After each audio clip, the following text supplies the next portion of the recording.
Welcome to Air Force Special Operations, codename Nightfall. A VR experience inspired by some of the most elite, highly trained forces in the world.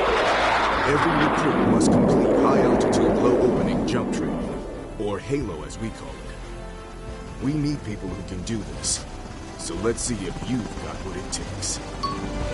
Please select male or female. Let's go! Please select a specialty.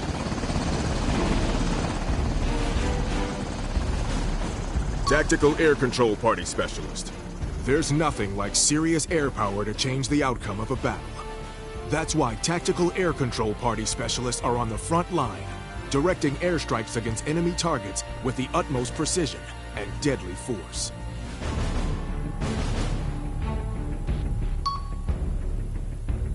Please select a jump plane.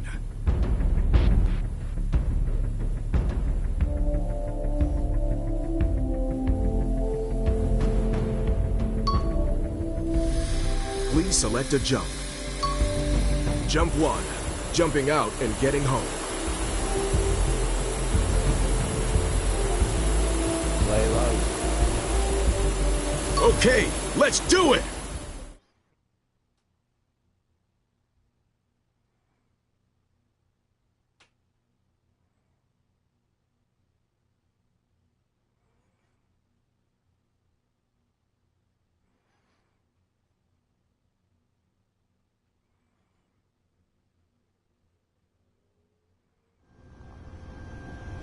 JPAD 3-2, this is Guardian 1-1. 3 minutes to go time. Copy, Guardian 1-1. Listen up, team. Welcome to HALO Jump School. Today, you'll learn how to jump, open your parachute, and glide down to the drop zone. Check your electronic jump station, EJS, for step-by-step directions, and I'll provide additional tips and feedback on the way down. Stay with me. Open your parachute at 4,000 feet, and you'll be fine. 1 minute. Affirmative, Guardian 1-1. Jumpers, check ripcord pull. 30 seconds. Affirmative, Guardian 1-1. Airmen to jump station. 3, 2, 1, go! Go! Everyone's out. Hang tight. Stay with me now.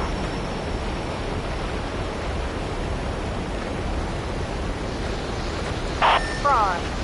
Okay, jump, Airman. Just keep practicing. You're falling behind. Speed up. You're way out of position. Get back on my tail, Airman, or this jump is gonna be scrubbed. Pull! Pull! Pull!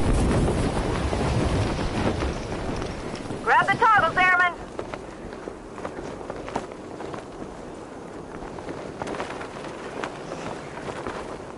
You've left the jump zone. Mission aborted. At ease, Airman. Let's see if you made the grade. Your ratings for each phase of the jump are bronze, ungraded, ungraded. Your final rating is ungraded.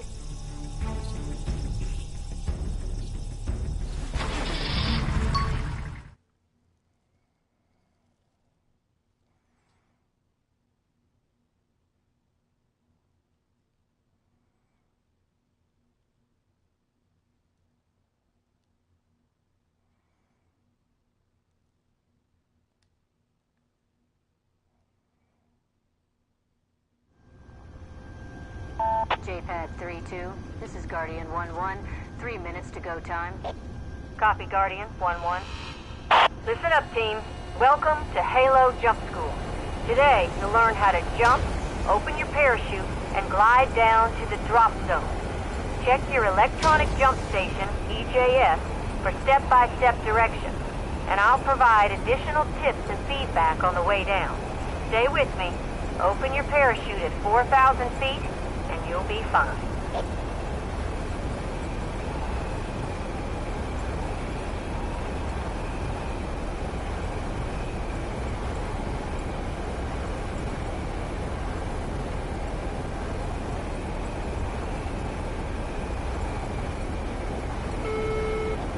Copy, Guardian 1-1.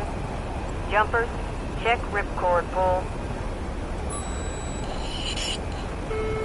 30 seconds. Roger, Guardian 1-1. Airmen, to jump station. 3, 2, 1, go! Okay, team, just stay with me.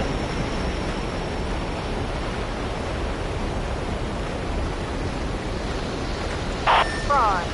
Okay, jump, airmen. Just keep practicing. You're falling behind. Speed up. Where are you? I've lost visual. Dude, I can't fucking, like, what am I supposed to do feet. here? Get ready. You're too far off course. This jump is over. I don't get it. At ease, airmen. Let's see if you make...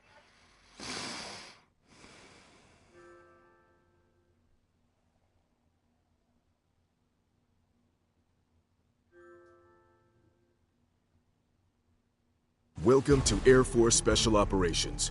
Codename...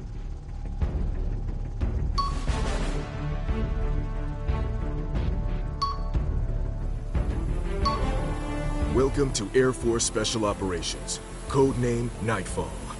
A VR experience inspired by...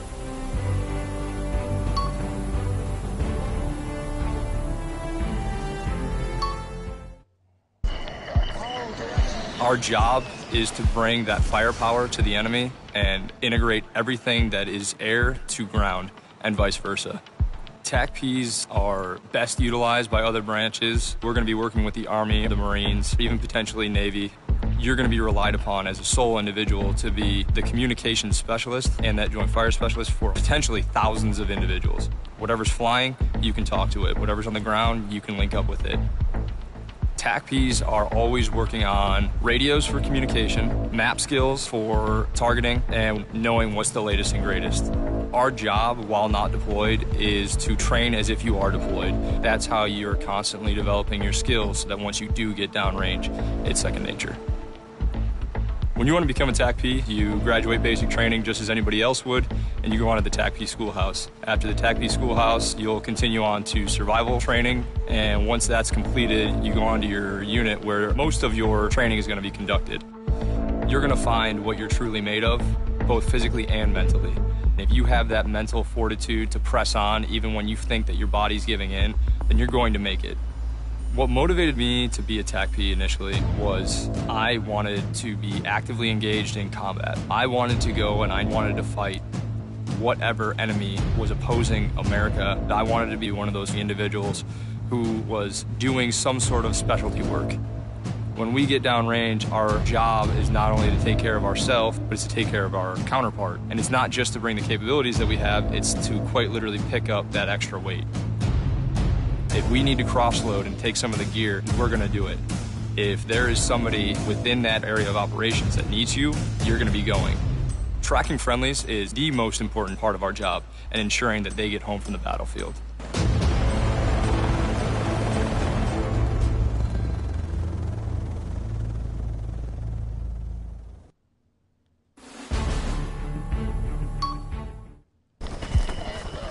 We're looking for somebody who can think critically, process a problem, and then make a good decision based off of that. A combat controller is generally sent out as a one-man attachment to a special operations team. The role of a combat controller is to be the air-to-ground liaison. You could be helping blow up IEDs. You could be manning artillery pieces the next day, or a high altitude, high opening jump trip. We're not just a weapons specialist or just a comm specialist or just a demo specialist. We're all of those things combined. There's so many qualifications that we have that you are constantly in a state of training. The combat control pipeline is a 2-year-long pipeline. The first school that you go to is combat control selection course, followed by air traffic control school, SEER school, airborne school, and then combat control school. From there, you'll move to advanced skills training.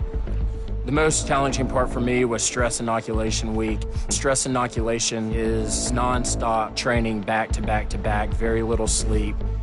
My advice to recruits coming in, prepare yourself physically. If you're not prepared physically, you're not even going to graduate the first school to go to the second. The combat control motto is first there. We're the only special operations force that has the air traffic control capability. We're one of the first people into Afghanistan to set up the airfield. As a combat controller, you're not always fighting the enemy. Combat controllers deployed to Haiti after the earthquake, and they controlled hundreds of flights in and out of the area. They were able to medevac wounded people out, fly in supplies. So we have the qualification to fly or jump into an island to start working humanitarian aid. That's something that I love about this career field.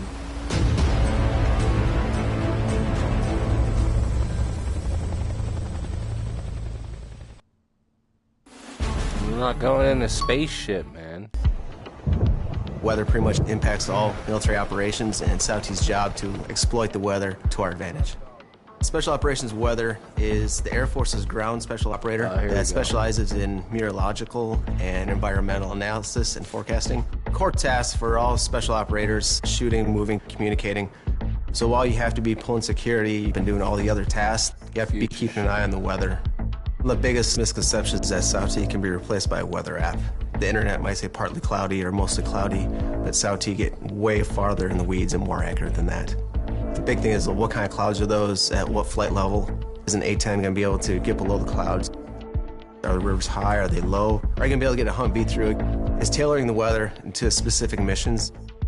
You work heavily with conventional weather forces, whether it's Air Force weather or even Navy and Marine weather folks. It's a lot of coordination and mission planning beforehand. Training pipeline is pretty long. It's 2+ years for SAUT. It's extremely challenging. It's heavy on the academics as well as the physical. One big piece is the cultural training that we have, being able to work with indigenous people. You get over places like Iraq or Africa, there may not be a weather reporting station within 500 miles. But talking to locals and having been there, done that, you know that you hear the crickets chirping this many times, there's gonna be fog at this time. It becomes second nature. We've seen where the enemy is using sandstorms and bad weather to time their attacks. And if we're able to time it more accurately than they are, we can time our operations and employ ground or air assets. Our single biggest advantage on the battlefield is our air power, and weather affects that more so than anything else. Lives can be on the line, so needing to be right on your forecasting, it's a pretty big deal.